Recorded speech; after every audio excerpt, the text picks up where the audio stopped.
Everybody, it's Max and Shep here at the Sun Valley Auto Club. We're taking a look at a 1984 Dodge RamCharger. We're going to take an overview of the exterior and interior, and I think we'll go for a test drive too. Absolutely. So we'll dive into this and we'll start nitpicking it, but also showing you some of the highlights and the exciting parts about it. This is very cool. This is kind of the original SUV and the original dual purpose. So body on frame, true four-wheel drive, straight rear, front and rear axles. Just a good workhorse truck. And I'll tell you about some of the packages in addition to it that really kind of set it apart from the other ones on the market.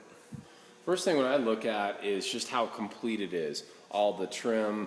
Max and I have jumped into a couple projects of like, oh yeah, this one's kind of in rough shape. Let's just put it back together. Broncos. It's amazing for a simple rig, really any vehicle, how many components are on there and what a bear it is to get it right. So this one is very original, beautiful interior type rig. So we'll kind of go through it and let you know what we see. The first thing I think about is the paint. And by paint meter, it's all way, way, way low. 1 points, 2 points, no Bondo, great sheet metal. But then there's a couple spots that we see, and we'll get under the hood, to where you see some stuff that's painted that really shouldn't be. So there's some overspray, you could say. Yeah, there's some confusion of to say, hey, is this factory paint or not? By the paint meter, we can certainly say it appears to be, and by the lack of Bondo is another good indication. Low paint on good metal. Now the metal is a little banged up in some spots, which you'll see. You know, this was an SUV that's, close to 30 years old now. So you'll see a dent there. But you get on that, Yeah, 1.5. So coming out of the factory, a new car is going to be 4.3 to 4.5. Any sort of repaint, you're going to see up in the 7s. And when we run into Bondos, you start going way up in the 20s. So all the way around this thing. 1.5 again. That's pretty cool. Yeah, so we'll put this toy around, but away for now. But so that's what this body is. You'll see this emblem here being the Prospector Package. Very cool. Love that title in the first place. Dodge has always had fun with their nameplates. But what that means is you've got an extra fuel tank. So really it was for prospectors. And living here in a little mining town, I go crazy for that kind of thing. It's meant to, you've got a bigger fuel tank in there so you can go for a further distance. Yeah, get way in the backcountry. One thing other than like a Wagoneer or Broncos, that's a fixed piece of glass, which I always think is a good thing because we end up just kind of having problems with that area. Yep. So your shocks are new. It holds up. Your factory trim is in place along the sides. The carpet is really good. That's what gives us the value. It's just the complete package. When you look at that headliner, that it's not all beat to crap. I've never seen that. Yeah, that's a window. It's a vent, really. I did not see that. Yeah, before. it's kind of like an RV. That is too funny. Came standard like that. Aftermarket fuel can here, but your rear cargo light works. Maybe they didn't know it was a Prospector. Yeah. Or they were going really far deep. Well, and these areas can rust out too, kind of like Toyotas, and I know on Broncos this can be a total problem area, but it's nice and clean in there. Yeah, those factory TIG welds are in great shape, no swelling. I know this vehicle's been in Idaho since '97. I don't have any records before that, and that's just by checking the Carfax. But that's the place you want to have a car, is in our nice dry climate. Nice greenhouse on the side, that's classic. Yep. 2-door. I'll let Max go crazy with the interior, but door panels are in great shape. Carpet's in fantastic shape underneath those floor mats. Those seats are not ripped and banged up at all. The dash is free of cracks. So this is the Royal SE package. What's interesting is it does have AC, and it also has cruise control, but it doesn't have power windows. And I honestly really kind of like this. This must have been a special order. You know, power windows are great and all, but I love having a mechanical crank, especially on a prospecting rig. Right. Yeah, one less thing to go wrong, but Yeah. they still do have regulators. Those work easily. Windows go up and down. No cracks on the glass. What's nice is some of these started life out as just full-time four-wheel drive.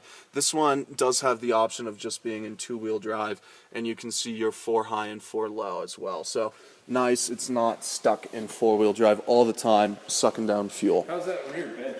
I'll show you. Yeah. Rear bench is really nice. All the fabric in here is really nice. Feels factory-like material. I can't talk today, but it's looking really good. An aftermarket stereo with speakers, so you've got some tunes to listen to. Nice center console. Yeah, it's not cracked. You do have LMC trucks, so if you do have anything that you need to order for this rig, everything's there in LMC. There's a steering wheel cover on it. The wheel is in decent shape. It's not like there's big chunks taken out of it, but there is, you know, the factory finish was starting to go away, so they put a nice quality wheel cover on there. Love that faux wood on the dash. Very Chrysler. Yeah. And it's held up. And nice, bright gauges. I mean, Very clear. A lot of times you see that plastic kind of just smudged and scratched, and then also slipping out of place. All that dash is in great shape. Carpet's really clean too. It must have been a carpet kit, Good look. which is A-okay with me. Doesn't smell in here either. Nice and clean.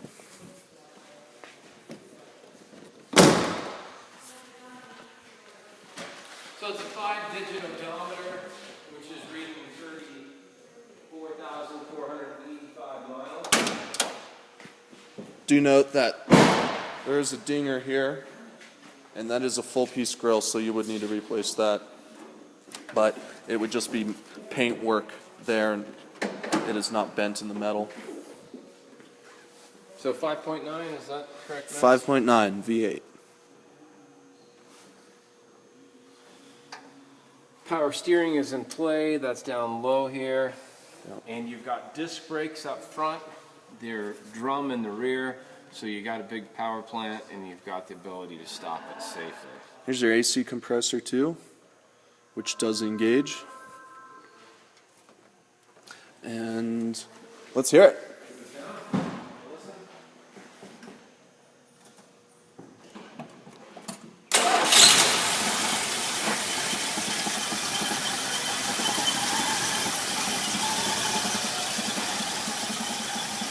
Starts right up.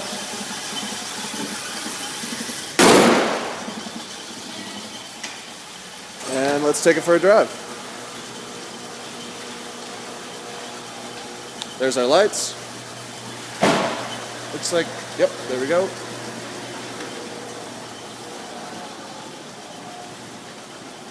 Looking good.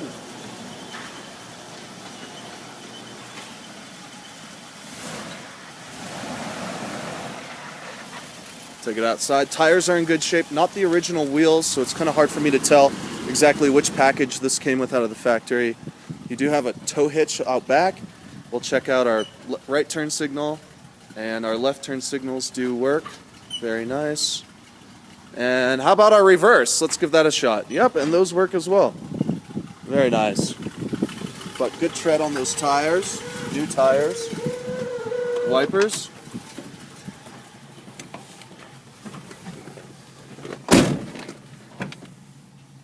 Time to go prospecting. Great. Your visors are in nice shape too. All your hardware. There is a crack on that piece, that trim piece there. Check that out.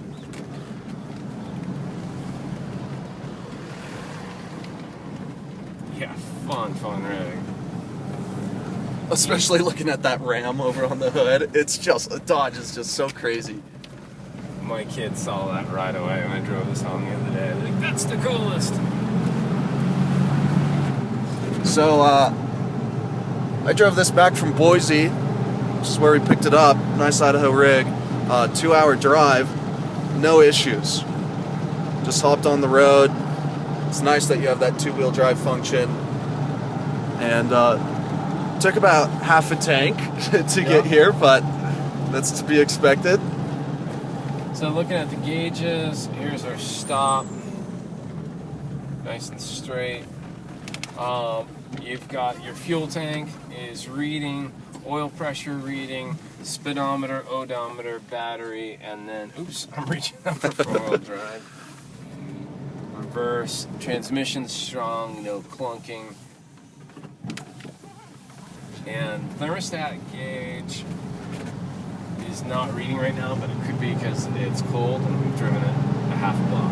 Yeah.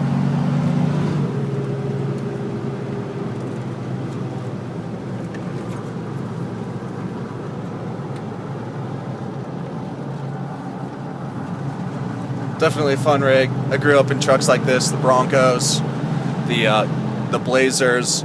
This is the first time I've ever been in one of these, and it's very luxurious. Yeah, pretty rare. Lots of Blazers, Broncos on the road. Not so many of the RamChargers, especially in this condition. So cool. Our video is 11 minutes long now, so we'll cut it off. And it's Shep and Max. You can give Max a call, 208-720-8854. And you can reach Shep at 208-720-721. How about 208-721-1973? Thanks for watching.